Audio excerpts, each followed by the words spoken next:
जय गुरुदेव। प्रणाम सभी को। निरोग जीवन के महत्वपूर्ण सूत्र अध्याय 10। लास्ट टॉपिक हमने पढ़ा था नशेबाजी की आत्मघाती लत। उसी श्रृंखला में आगे बढ़ते हैं। नशेबाजी भाड़ी आत्महत्या। भगवान बुद्ध ने एक बार कहा था, मनुष्यों, तुम सिंह के सामने जाते समय भयभीत न होना, वह पराक्रम की परीक्षा है। तुम तलवार के नीचे सिर झुकाने में न डरना, वह बलिदान की कसौटी है। तुम पर्वत शिखर से पाताल में कूद पड़ना, वह तप की साधना है। तुम बढ़ती हुई ज्वालाओं से विचलित न होना, वह स्वर्ग परीक्षा है। किंतु शराब से सदा भयभीत रहना, क्योंकि वह पाप और अनाचार की जननी है। नशे समस्त बुराइयों की जड़ हैं। संसार में हुए हिंसात्मक घटनाओं एवं नैतिक अपराधों का सर्वेक्षण किया तथा उन अपराधियों का निरीक्षण किया जाए तो उनके कारण रहे तो स्पष्ट होगा कि अधिकांश अपराधियों में नशेबाजी की विशेषता मद्यपान की प्रवृत्ति रही है। जिन राष्ट्रों में मद्यपान की प्रवृत्ति अधिक है, वहां अपराध भी उतने ही अधिक होते हैं।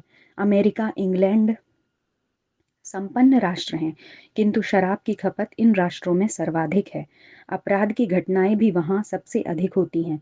शारीरिक एवं मानसिक रोगों की बहुलता यहाँ देखी जाती है। पारिवारिक एवं सामाजिक जीवन वहां उतना अशांत विग्रहों से भरा हुआ है जितना संसार भर में कहीं नहीं है।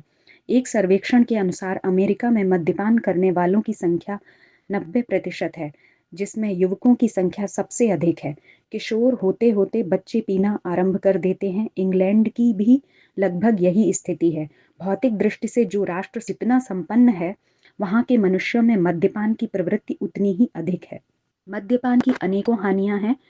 शारीरिक, मानसिक एवं आर्थिक हानियों का लेखा जोखा लिया जाए तो मालूम होगा कि इस दुष्प्रवृत्ति के कारण साधारण क्षति हुई यह अपूर्णनीय है। मानव जीवन की सबसे बड़ी संपदा है विवेक। सबसे बड़ी क्षति यही है कि मनुष्य का विवेक कुंठित हो जाए। विवेक रहित जीवन पशु तुल्य है।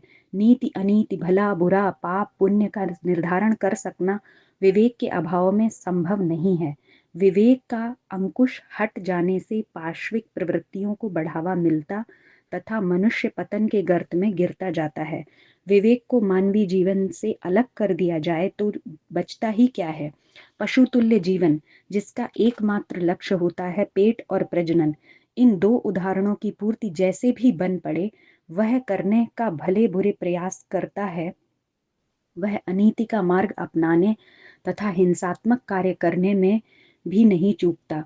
भगवान बुद्ध ने शराब को इसी कारण समस्त पापों की जननी कहा था।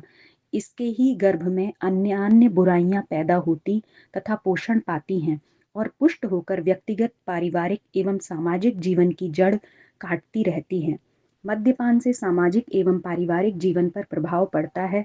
दुष्प्रवृत्तियों को बढ़ावा मिलता है। साथ ही शराबी को व्यक्तिगत क्षति भी कम नहीं उठानी पड़ती। शारीरिक, मानसिक एवं आर्थिक क्षति का उल्लेख यहाँ न भी किया जाए तो भी अपने प्रति जन विश्वास का समाप्य हो जाना एक इतनी बड़ी क्षति है जिसकी पूर्ति नहीं हो सकती। प्रतिभावान एवं शक्ति संपन्न होते हुए भी उसका चरित्र संदिग्ध बना रहता है।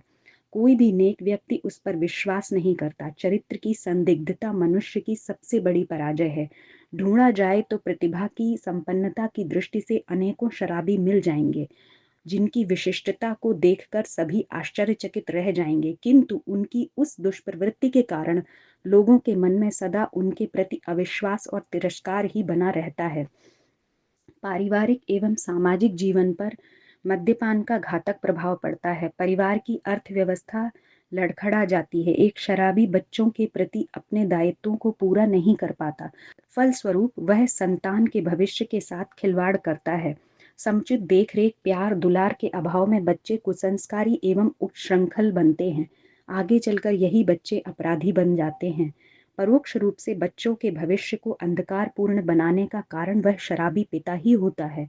यह एक बहुत बड़ा नैतिक एवं सामाजिक अपराध है।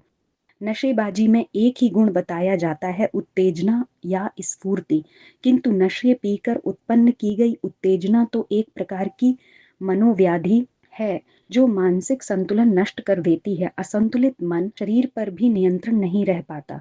मानसिक रूप से उत्तेजित असंतुलित व्यक्ति युद्ध में कौशल दिखा पाना तो दूर रहा, स्वयं पर नियंत्रण रख पाने में भी असमर्थ होता है। मदहोशी का नाम यदि साहस है तो इतिहास के पर्दे पर साहसियों की श्रेणी में शराबियों का नाम सबसे आगे होता।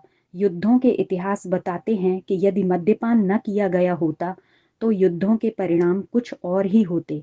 पराजय का कारण शराब बनी। प्रथम विश्व युद्ध की घटना है। जर्मन सेनाएं फ्रांस में तेजी से घुसती जा रही थीं।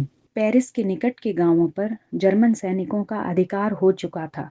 कुछ ही घंटों में पेरिस नगर भी जर्मन सेना के अधिकार में आने वाला था। स्थिति की प्रतिकूलता को देखकर फ्रांसीसी सेना में भगदड़ मच गई।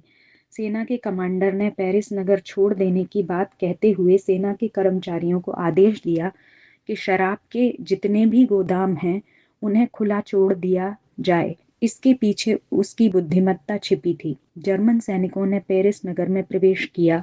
गोदामों में भरी शराब को देखकर सेवन करने का लोभ नहीं रोक सके। सबने भरपूर शराब पी। परिणाम यह हुआ कि सैनिकों की शारीरिक एवं मानसिक स्थिति ऐसी नहीं रही कि वे युद्ध कर सकें। 3 डिवीजन जर्मन सैनिकों को मद्यपान के कारण फ्रांसीसी सैनिकों की गोलियों का लक्ष्य बनना पड़ा। फील्ड मार्शल क्राउन प्रिंस ने जर्मनी की उस हार का कारण सैनिकों द्वारा अधिक मद्यपान को बताया। नेपोलियन के विषय में कहा जाता है कि जिस समय वह वाटरलू के मैदान में दुश्मनों से घिरा था, उस समय उसका सेनापति शराब के नशे में धुत पड़ा था।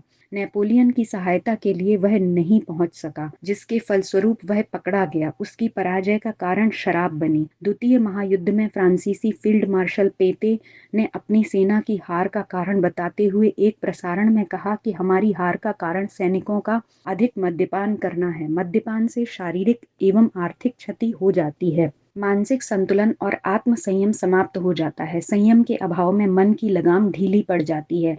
वह दुष्प्रवृत्तियों की ओर बढ़ता जाता है। प्रत्येक दृष्टि से सैनिकों का मद्यपान करना हानिकारक ही है। देश की सुरक्षा जैसे महत्वपूर्ण दायित्व सैनिकों के ऊपर होता है। वह वहन कर सकना तभी संभव है जब उन्हें इस दुष्प्रवृत्ति की बुराइयों से अवगत कराया जाए तथा शांति का निवारण किया जाए, जिसमें उन्हें सशक्त एवं साहसी होने की आशा दिखाई जाती है। विश्व के सभी मूर्धन्य विचारकों, मनीषियों एवं आप्त वचनों ने मद्यपान को समस्त बुराइयों की जड़ माना है। महात्मा गांधी ने कहा था, यदि मुझे 1 घंटे के लिए संपूर्ण भारत का अधिनायक बना दिया जाए तो सर्वप्रथम शराब की जितनी दुकानें हैं उन्हें बिना कोई मुआवजा दिए बंद करा दूं। बाइबल कहती है, तू यह जान ले कि मद्यपान नहीं करेगा तो इस प्रकार परमपिता परमात्मा के गुणों को अपने में अवतरित करेगा। हजरत मोहम्मद का अभिवचन है, अल्लाह ने लानत फरमाई है शराब पर, पीने और पिलाने वाले पर, बेचने और खरीदने वाले पर और किसी भी प्रकार के सहयोग देने वाले पर। तो हमने आज के टॉपिक में पढ़ा कि नशेबाजी एक आत्महत्या है और बहुत जगह पर धर्म ग्रंथों में भी इसको पीने के लिए मना किया गया है और बहुत लोगों की हार का कारण भी ये बनी है। तो इसलिए हमें इसका सेवन नहीं करना चाहिए। आज के लिए इतना ही। जय गुरुदेव, प्रणाम।